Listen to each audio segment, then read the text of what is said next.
আমার সন্তানের এখন বয়স 7 মাস। আল্লাহ আমাকে নিয়ে গেলে ওকে যেন ওভাবে প্রস্তুত করা হয় যে এই দখলদারিত্বের বিরুদ্ধে লড়তে হবে। আল্লাহ ওকে যদি বড় করে ওর সন্তানও দখলদারিত্বের বিরুদ্ধে লড়বে, এই স্পিরিট যেন ওকে দেয়া হয়। আপনি কিছুদিন আগে লিখেছেন বা বলেছেনও যে জীবনকে আল্লাহর কাছে ওয়াকফ করে দিচ্ছি। তার মানে কি আপনার জীবন ঝুঁকিতে আছে ভবিষ্যতে? এমনিতে হলো যে অনেকে যে ধরেন আছে না যে একটু মানুষের সিম্প্যাথি নেওয়ার জন্য বলা, তো এই জন্য ধরেন আপনি যদি আমার একদিন ইনবক্স দেখেন শুধু আমার পেজের, যে কোনো সুস্থ মানুষের জন্য 2-3 মিনিটের বেশি দেখা কঠিন। এখন যেটা হয়েছে, ইভেন আমি আমার পরিবারকেও কাউকে দেখাই না যে, তো এরপরে ফোন আমি জিডিও করেছি শাহবাগ থানায়, অন্তত একদিনে 10টার বেশি নাম্বার থেকে সরাসরি হত্যার হুমকি দেওয়া হয়েছে, ভিন্ন ভিন্ন 10টা নাম্বার থেকে। সেই 10টা নাম্বার সহ শাহবাগ থানায় জিডি করেছি, এরপর থেকে আর এর কোনো ইমপ্রুভমেন্ট পাই নাই। তো এটা আপনারা আবার অনেকে মিডিয়া বলবে যে তাহলে আপনি জিডি করেন নাই কেন, এই জন্য করে রাখা। কিন্তু এই জিডি বা কোনো কিছু আমাদেরকে সুরক্ষা দেবে সেটা আমরা মনে করি না।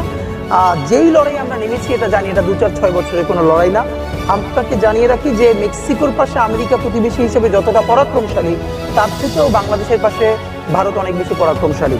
সুতরাং এখানে আমরা একই সাথে অনেককে শত্রু বানিয়েছি, দখলদার দিল্লিকে বানিয়েছি, ফ্যাসিস্ট আওয়ামী লীগকে বানিয়েছি, আরও অনেক ঘটনাকে।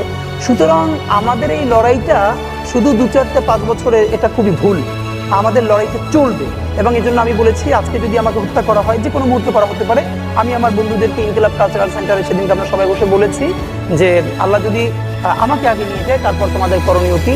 আমি আমার পরিবার এবং আমার ভাই বন্ধুদেরকে ডেকে বলেছি যে আল্লাহ আমাকে নিয়ে গেলে করণীয় কি হবে। বরং আমি আমার পরিবারকে বলেছি যে আমার সন্তানের এখন বয়স 7 মাস, আল্লাহ আমাকে নিয়ে গেলে ওকে যেন ওভাবে প্রস্তুত করা হয় যে এই দখলদারিত্বের বিরুদ্ধে লড়তে হবে। আল্লাহ ওকে যদি বড় করে ওর সন্তানও দখলদারিত্বের বিরুদ্ধে লড়বে, এই স্পিরিট যেন ওকে দেওয়া হয়, এটা আমি আমার পরিবারকে বলেছি। সুতরাং ভবিষ্যতের বাংলাদেশের যে দখলদারিত্বের বিরুদ্ধে লড়াই, এটা তীব্রতর হবে। আমাদের গণ অভ্যুত্থানের পরে বিপ্লব হওয়ার কথা ছিল, হয় নাই, ছাইচাপা আগুন হয়ে আছে। সুতরাং আমরা যদি সেই আগুনের মধ্য দিয়ে নতুন ইনসাফের রাষ্ট্র তৈরি করতে না পারি, তাহলে দুটো কাজ হবে। ওই আগুন আমাদেরকে পুড়িয়ে দিবে, মানে বাংলাদেশ, এই জমিন, এখানকার স্বাধীনতা, সার্বভৌমত্ব সবকিছু পুড়িয়ে দিবে।